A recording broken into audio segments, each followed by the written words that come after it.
Hai, Assalamualaikum. Hari ni hari ke 10. 10 challenge.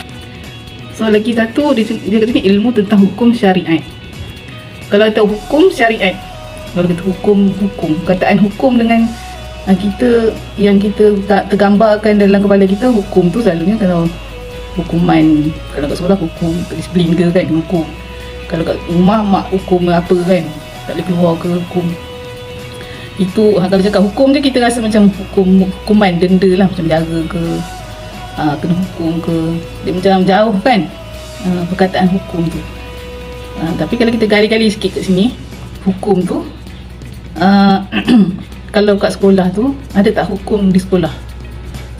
Hukum kat sekolah tu sebenarnya hukum rules and regulation sebenarnya, undang-undang kan, undang-undang. Macam apa, pergi sekolah tu pukul berapa masuk, pukul berapa pakai baju apa kan, tu hukum dia lah. Hukum dia undang-undang, rules and regulation ataupun peraturan. Itulah dia familiarkan perkataan hukum. Kalau dalam kita ni belajar bisnes, peraturan bisnes Islam, nampak sikit lah dia punya tu, sebab kita tak tahu terms tu kan, bila dia gabung-gabung tu macam blur je kan. Okay. So kalau kita baca balik, fikih tadi, ilmu tentang hukum-hukum syariat, ilmu tentang peraturan-peraturan syariat Islam yang bersifat amali, praktikal, yang digali dari dalil-dalil terperinci. Yang digali itu diambil daripada dalil-dalil tu. Kalau apa yang kita faham dalil tu sebenarnya bukti-bukti lah. Daripada mana? Daripada selalunya kalau kita Muslim ni, Islam daripada Quran dan Sunnah lah, dua tu selalu kan. Muamalah tu ialah interaksi sesama manusia lah. Hubungan sesama manusia tu panggil muamalah. Kalau kita cakap fikih, muamalah. So muamalah kat sini bisnes lah kan. Okay, cara-cara bisnes syariah, cara bisnes Islam. Itu dia simple lah sebenarnya. Kategori dia pun syariat dia ada dua. Satu hukum taklifi. Satu kategori ni kita familiar. Tapi kalau kita cakap wajib, sunnah atau mandub kan, mubah tu boleh lah. Haram, makruh, kan kita biasa dengar tu kalau dalam ibadah kan. Yelah, nak puasa, apa yang makruh, apa yang haram, apa yang wajib kita buat kan. Dan solat pun ada, kan ada tu. Kita solat wajib tak? Kalau kita tanya kan, tak kan. Solat wajib lah. Tapi jomlah kita solat sekarang, solat Zuhur. Tapi sekarang pukul 9. Belum masuk lagi kan Zuhur, pukul 9 pagi. Pasal hukum taklifi tu kan, hukum taklifi tu yang kita kata, kita dah biasa dengar tu, haram, mandub, sunnah kan, sunnah, mubah tu boleh. Lepas tu makruh dan haram kan. Jadi sebenarnya benda tu setiap hari dan tiap tempat kita ada pakai. Contohnya kita kat tempat kerja kan, kat office tu, daripada kalau skala, kalau kita buat skala 0 hingga 10 kan, 10 tu benda yang wajib kita buat kat office tu, 10. Yang kosong tu benda tu yang tak boleh kita buat, lakukan kat office lah. Daripada skala tu, skala daripada tadi wajib, sunnah. Wajib datang pukul berapa, wajib masuk pencekat kan. Lepas tu kalau mandub tu, sunnah tu digalakkan, bos galakkan kau buat kerja cepat ke, kerja siap on time ke, sunnah. Kalau lagi banyak kau buat, lagi suka, bos lagi suka, kawan-kawan pun suka, ataupun dapat pahala kan. Kadang-kadang dapat bonus lagi kan. Mubah ni maksudnya ni neutral je, boleh buat boleh tak buat. Macam contoh, kamu nak kat office kau boleh pakai baju apa-apa kan, kuning ke, warna apa ke, fashion apa, tak kisah. Jadi nanti dia tu aurat lah. Ataupun kau nak makan apa, kau nak makan mi ke, kau nak makan nasi ke, tulang. Ni neutral. Kau makan banyak, lagi banyak kau makan, tak dapat bonus pun kan, tak dapat pujian ke, tak dapat apa pun. Tapi itu neutral lah, boleh buat, boleh tak buat. Tulang. Kalau yang makruh tadi, makruh tu selalu dekat office tu dia tak digalakkan buat. Tapi kadang-kadang kita terbuat, mungkin kita desak ke kan, datang lambat tu satu kali, macam tu terdesak lah, makruh. Ataupun kita pakai baju tak bosok ke kan, kena tegur jugalah kan. Tapi tak adalah sampai ambil tindakan. Betul tak mandi ke, badan bau busuk ke kan. Jadi dia punya makruh tu benda yang tak digalakkan lah. Jadi selalunya orang tak suka, bos pun tak suka, makruh. Kalau haram tu contoh kat office tu apa, mencuri ke, bergosip ke tak tahu apa yang dalam office punya dia punya apa peraturan dia tak boleh buat benda ni, macam kocok dadah ke, pergi ponteng ke, macam-macam lah kan, benda haram dekat office. Jadi sebenarnya haram tu bukannya Islam je yang haram. Sebenarnya kau daripada bangun tidur sampai balik semula, ada semua tu sebenarnya biasa, benda yang biasa je, benda biasa tu, tapi istilah tu yang jadi macam memberatkan kita kan, cakap sikit-sikit haram. Padahal kalau dekat jalan raya pun ada tak benda yang haram kau buat, macam contoh apa, tiba-tiba tukar lane ke kan, dekat double lane tu pergi tukar, dipotong orang ke, tu haram lah sebenarnya. Kata haram tu tak boleh, tu je, simple dia, benda yang boleh tak boleh, simple kan, bukannya macam berat Islam ni yang agam, sikit-sikit agam. Tak ada haram. Kalau kat office tu haram tu untuk apa? Untuk kita juga. Kalau dekat jalan raya tu haram tu, benda yang diharamkan tu pun, yang benda tak boleh tu pun untuk kita juga, selamatan kan.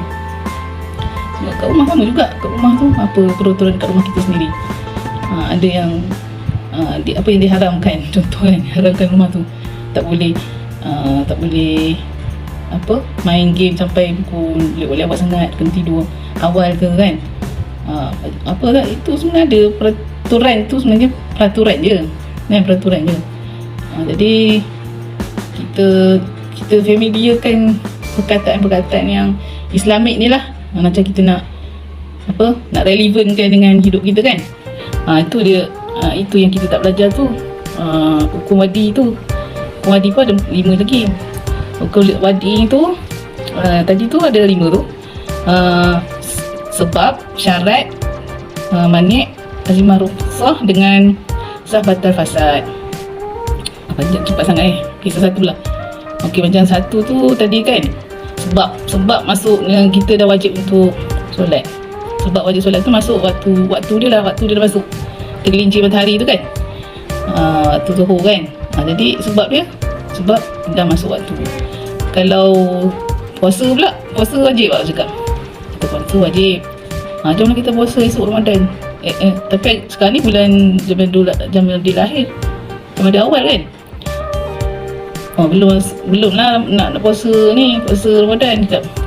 Jadi yang tu belum masuk sebab lagi kan.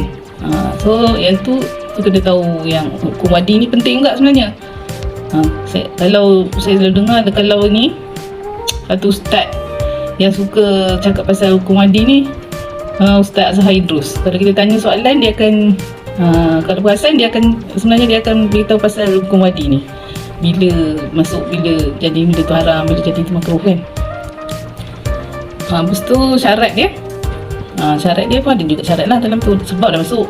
Syarat dia mesti ada kena ambil wuduk ke kan, syarat untuk benda tu jadi sah lah.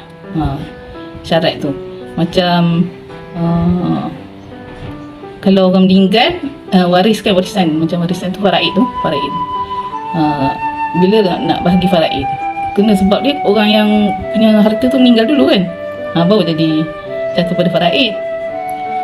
Jadi macam tu lah, kita kena belajar satu-satu lah kan. Kalau macam puasa tadi, ada juga yang kata mani' tu larangan tu. Mani' tu larangan, macam ada orang yang tak puasa, yang tak dibolehkan puasa kan. Contoh orang yang kena haid kan, haid nifas ke, jadi dia dilarang untuk berpuasa. Kalau sah batal ke fasad, ada tiga tu dalam nombor 5 tu, sah batal fasad dia macam tu. Jadi sah tu, kalau sah semua rukun semua syarat okey. Kalau batal tu perkara-perkara yang membatalkan lah kan. Kalau muamalah dia ada fasad pula. Muamalah macam bisnes tu ada fasad. Kalau ibadah tak ada, dia batal dengan apa, sah je lah, 2 je. Kalau muamalah ni dia ada fasad tambah 1. Okey, fasad ni macam satu syarat yang ditambah, jadi benda tu jadi tak jadi fasad lah. Bila kita buang macam tu, buang benda satu syarat tu, dia akan jadi sah balik. Contoh macam yang itu cakap lah, buku kalau kita beli, kita tidak boleh di fotokopi kan. Jadi kalau kita tak buang syarat tu, jadi sah lah benda tu. Definisi hukum syariat takrif dia yang dia buat dalam bahasa Arab ni. Al-hukmu syar'iyyu huwa khitabu syar'il muta'alliqu bi af'alil ibad bil iqtida'i aw at-takhyiri aw al-wad'i.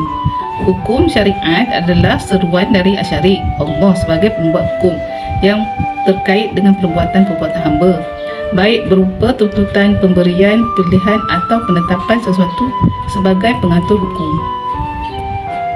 Okey, bila dapat tangkap tak? Okey, satu tu Okey, hukum syariat tadi, hukum syariat tu undang-undang Islam, daripada Islam, cara Islam tu adalah seruan dari asyari. Asyari ni pembuat hukum. Kalau kita tadi sekolah tadi, siapa yang membuat hukum sekolah? Jalan raya ke apa ke, siapa buat hukum? Manusia kan, manusia yang buat. Tapi kalau yang ni, daripada kita belajar muamalah bisnes ni, yang membuat hukum ni adalah Allah. Allah yang membuat hukum. Sebab kita ambil tadi kan kaji daripada dalil Quran dan hadis kan. Semua tu akan balik dengan Allah lah yang membuat hukum tu, yang terkait dengan perbuatan-perbuatan hamba. Perbuatan-perbuatan hamba tu muamalah tu lah, yang kerja urusan kerja manusia. Manusia dia ada peraturan dia. Macam kita punya binatang, haiwan tu tak ada peraturan kan. Kita ada peraturan. Baik berupa tuntutan. Tuntutan tu apa? Tuntutan tu yang wajib tadi lah. Apa yang wajib? Pemberian pilihan. Pemberian pilihan tu macam mubah. Mubah tu boleh buat, boleh tak buat kan. Atau penetapan sesuatu sebagai pengatur hukum. Tadi tu lah hukum wadi tu kan. Dia mengatur hukum taklifi. Jadi dalam contoh jual beli ni, jual beli apa yang kat situ, apa yang akad lah selalunya. Akad dia tu mesti ada apa untuk mendapatkan dia tu jadi sah kan. Akad dia mesti ada, wajib kena ada rukun dia. Rukun dia selalu 3 lah, ada yang 4, ada 5. Tapi biasa rukun dia ada 3 rukun. Yang pelaku akad, objek akad dengan ijab kabul kan. 3 tu wajib. Makanya taklifi lah tu wajib. Lepas tu apa ni syarat dia tu. Syarat tu kena yang melekat pada setiap tu, ada syarat-syarat pula kan. Jadi hukum wadi tu apa lagi kalau yang membatalkan. Itu maksudnya kan. Yang tadi jugalah, yang kita dah cakap tadi. Sebab kalau contoh kita buat ni, kita jual beli kan, macam kita tak pernah belajar benda hukum tentang jual beli ni. Jadi satu, kita dah berdosa sebab kita tak belajar. Satu, dosa sebab kita benda tu kalau di mata Allah haram lah kan. Tak sah jadi haram. Bila haram, benda yang kita tu makan tu impact jugalah, makan pakai tu. Jadi haram kan, benda haram kita makan. Kalau kita selalu concern buat macam makan babi, makan arak ke kan. Tapi sebenarnya dalam segi muamalah pun, makan kita tu dari sumber yang kita confirm tak halal dari segi muamalah lah. Cakap dia bukan dari zat dia kan. Riba ke, ada koror ke, ada judi ke kat situ. Bila tak belajar memang kita tak tahu je.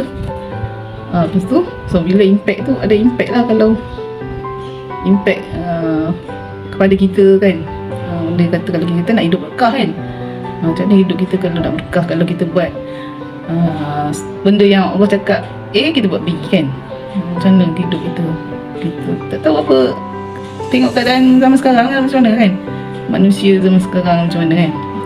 Jadi kita fikir-fikir balik, mungkin sebab ini kita tak hidup kita yalah nak macam musibah ke apa kan, perang ke apa ke, penyakit macam-macam lah kan. Bila tak ikut hukum Allah, sebab hukum Allah ni bukan dia nak buat susahkan kita. Dia cakap aku tak susahkan kau dengan benda Al-Quran ni kan. Jadi untuk kita jadi lebih, sebenarnya untuk lebih mudahkan kita, untuk selamatkan kita, untuk kebaikan untuk kita, bukan untuk Allah. Allah tu tak ada impact apa-apa pun kau ikut ke tak ikut ke, tetap Allah tu maha besar kan. Jadi kalau kita nak nak redha dia tu, untuk kita juga, untuk keselamatan kita juga di dunia juga sampai akhirat lah kan. Jadi kita teruskanlah perjuangan. Sebab dia ada satu masa yang akan datang ni, satu masa Islam akan menjadi asing kan. Dulu datang Islam asing betul akan datang, zaman akan datang, zaman akhir zaman ni Islam itu asing, macam tak pernah dengar pun, macam tu lah, macam tak biasa pun dengar, macam orang biasa je, orang pergi ambil loan tu biasa je kan. Tapi kita belajar macam ni, cakap macam ni, macam kita rasa susah pula. Macam macam semua haram je kan. Semua sikit-sikit haram, sikit-sikit haram. Lepas tu kita macam komplain kan. Komplain. Dan sebenarnya kita sebabkan nampak susah tu sebab cara kita ni, kita dah kita dah masuk dalam kerajaan sistem dunia sekarang ni bukan sistem pemerintah Islam. Jadi dia pemerintahan bukan Islam. Jadi bila khilafah jatuh tu, kita dah jatuh tu, Islam dah bukan yang kontrol dunia kan. Orang yang ambil alih kan, kapitalis ambil alih, ikut sistem dia lah. Takkan dia benang dia nak ikut kita pula. Dia dah susah turunkan khalifah kan. Dia turunkan sekali lah dengan all the sistem Islam punya politik, pendidikan, ekonomi, sosial semua ikut dia liberal kan. Dia liberal, dia ikut dia punya jenis lah. Jadi bila nak ikut dia punya orang jenis dia, walaupun sejenis mana pun, manusia ni dia tak boleh lawan lah orang yang membuat manusia tu sendiri. Allah kan, Allah yang mencipta kita, Allah yang membuat undang-undang untuk kita, untuk kebaikan kita, untuk kita. Kalau manusia dia akan ikut nafsu, undang-undang dia bias lah. Ikut siapa yang power lah kan. Macam kita belajar benda baru balik kan. Tapi sebenarnya okey je, tak susah sangat sebenarnya. Tapi cuma kita kena aware kan. Okey, kesimpulan balik yang tadi hukum syariah tadi kan.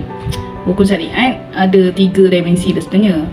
3 dimensi tu yang selalu kita buat sekarang ni hanya 2 dimensi je.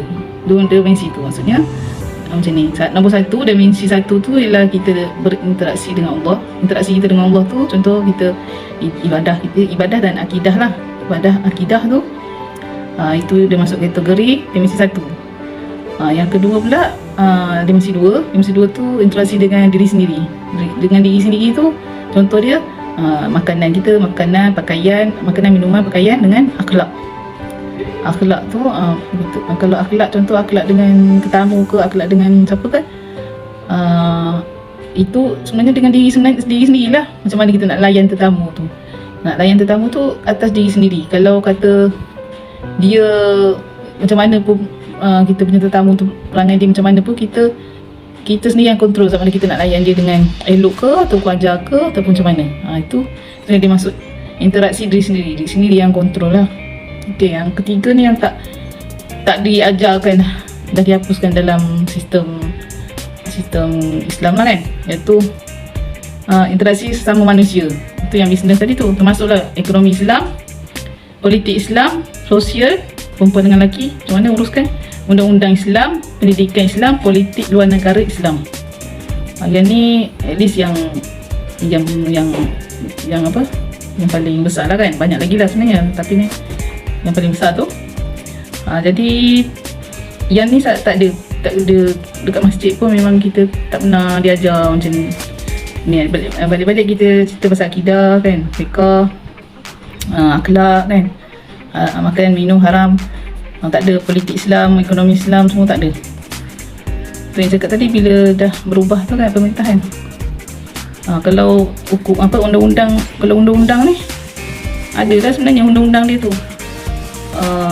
Sosial pun ada sebenarnya, macam mana kita nak perempuan dengan lelaki. Kalau nak tahu dekat dia orang aktif lagi lah dekat ni, dekat Saudi kan, perempuan dengan lelaki dia tu asing, tu ada jugalah sikit.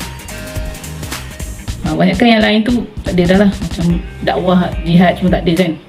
Tu lah, kita tak ada dalam silibus, tak ada. Okay, kalau sistem ekonomi tu dia ada 2 jenis je. Kalau ikutkan perniagaan dalam Islam, 2 jenis je, bisnes barang dengan bisnes jasa kan. Jasa tu servis lah, sampai daripada level individu hingga level negara. Dia mengatur lah. Kalau kata Islam sebenarnya dia mengatur daripada bangun tidur sampai bukan tidur balik, membangun negara, bangun tidur sampai membangun negara. Jadi dia komplit. Komplit. Ikutlah siapa yang suka apa bidang mana kan. Jihad kita lah, jihad siapa yang kata nak bina jihad ekonomi, dia pergi dalam mendalami lebih dalam ekonomi. Macam saya, ini salah satu jugalah jihad kita kan. Belajar ni at least yang nanti keturunan kita tu tahu jugalah kan sikit-sikit. Kalau kita cakap haram tu, bukanlah kita haram tu kena hukuman dosa. Kita kaitkan dengan benda yang macam very berat kan. Tu kadang orang malas malas nak belajar semua haram. Tak ada, sebenarnya pulang je lah. Kalau kita ajar macam ni ABC, tapi kamu nak buat juga yang lain kan, pulang lah. Itu sendiri punya tanggungjawab dia lah. Kita dah beritahu kan. Macam tu lah, macam kau masuk belajar kereta, kena jalan macam mana. Kalau yang ikut peraturan macam ni, kadang-kadang cilok-cilok juga kan. Jadi macam tu jugalah. Jadi kalau kita belajar, kita dah kurangkan lah dosa kita satu. Sebab kita tahu, sebab kalau masa zaman Nabi dulu, sahabat dia Umar kan, Umar tak kasih pedagang-pedagang ni masuk berniaga kalau tak tahu hukum-hukum dulu. Kau pergi belajar dulu kan, ambil lesen macam tu lah kan, ambil lesen dulu, belajar dulu at least. Jadi kita pun sama jugalah. Kita nak ikut sunnah kan. Jadi kita nanti praktikkan dalam kehidupan kita ni lah. Itu je lah. So itu je untuk sharing yang ini ya. Okay, jumpa lagi. Assalamualaikum. Kalau kita nak cakap dengan budak 10 tahun ke kan, fikir tu apa bu? Kita cakap satu, bagi dia senang faham lah kan. Fikir ni, dia cakap ni ilmu dia praktikal lah. Macam kalau kita belajar satu bab, macam bab sains ke, ada teori, praktikal kan. So praktikal tu yang saya faham kat sini, fikir tu praktikal tu. Kalau teori tu tak tahulah apa nama dia kan. Tapi yang ni dia tentang macam mana cara lah. Praktikal kan cara dia kan.